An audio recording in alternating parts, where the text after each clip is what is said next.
चुनाव प्रचार में जिस तरह विपक्षी इंडी अलायंस ने संविधान को लेकर माहौल बनाया था, उसी पॉलिटिकल मैसेजिंग को 18वीं लोकसभा के पहले सत्र में भी जारी रखा गया।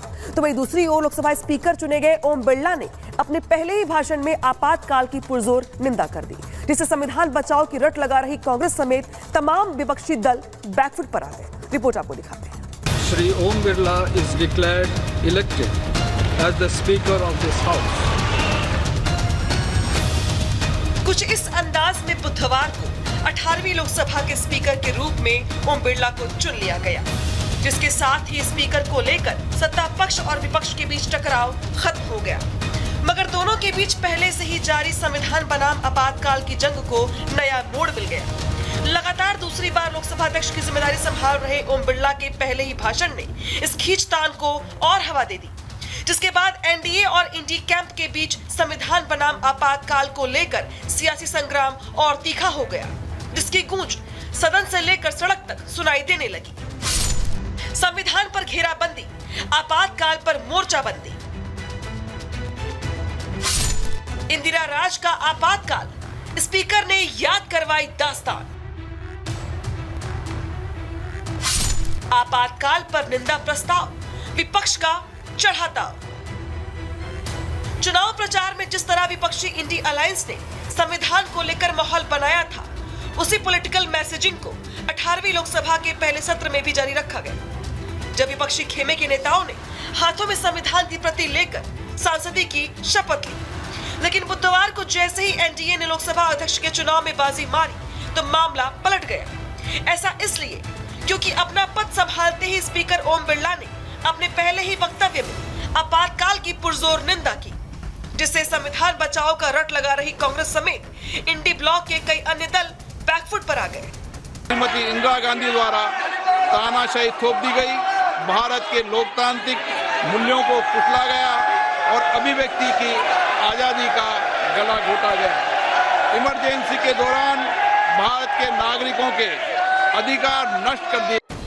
आपातकाल पर स्पीकर ओम बिरला के एक एक शब्द जहां विपक्ष को पहले से ही असहज कर रहे थे, तो उनके वक्तव्य के बाद आपातकाल के पीड़ितों की याद में सदन में 2 मिनट के मौन ने संविधान बचाओ ब्रिगेड को पूरी तरह तिलमिलाहट से भर दिया। मानो संविधान की रक्षा को लेकर विपक्ष की ओर से बनाए गए पूरे मुद्दे की कलई खोल दी।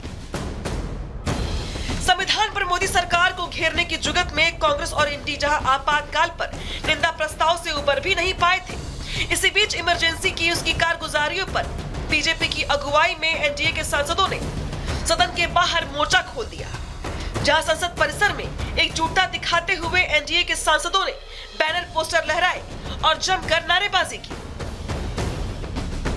संविधान की रक्षा का नैरेटिव चलाने वाला विपक्ष आपातकाल को लेकर बुरी तरह घिर गया। तो आज से 50 साल पहले लोकतंत्र पर ग्रहण लगाने को लेकर एनडीए के सांसदों के आग उगलते सवालों का सामना इंडी के लिए जले पर नमक छिड़कने जैसा अनुभव था। जो लोग संविधान की रक्षा की बात कर रहे थे, आज इमरजेंसी को जितना संविधान की धज्जियां उड़ाई गई, दुनिया के इतिहास में, भारत के इतिहास में इस तरह से धज्जियां नहीं कभी उड़ी हो। नौजवानों को ये संसदीय व्यवस्था में जो एक बीच के कालखंड में 75 में इमरजेंसी लगा, उसे नौजवानों को जानने का जरूरी है। ये बहुत ही ऐतिहासिक दिन था जब काली इमरजेंसी के 50 साल पूरे हुए, तो आज 18वीं संसद में माननीय स्पीकर साहब ने इस प्रस्ताव के माध्यम से वो सच्चाई रखी।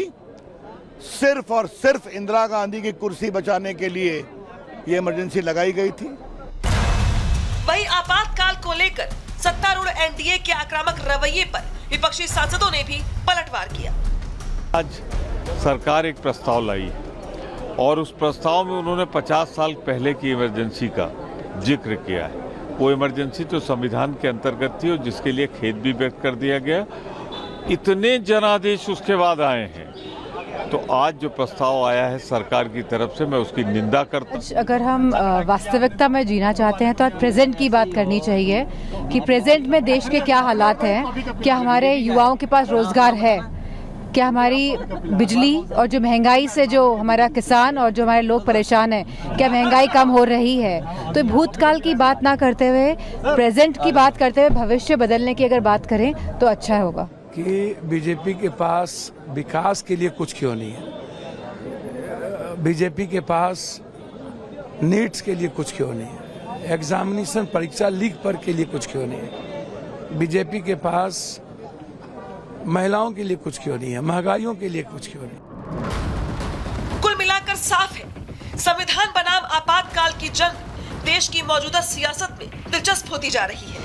आपातकाल देश की गौरवशाली लोकतांत्रिक इतिहास पर एक ऐसा धब्बा है जिसका कांग्रेस के पास कोई जवाब नहीं है।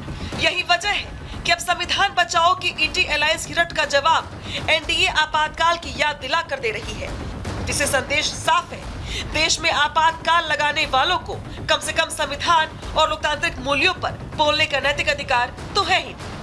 Bureau report, Republic Bharat.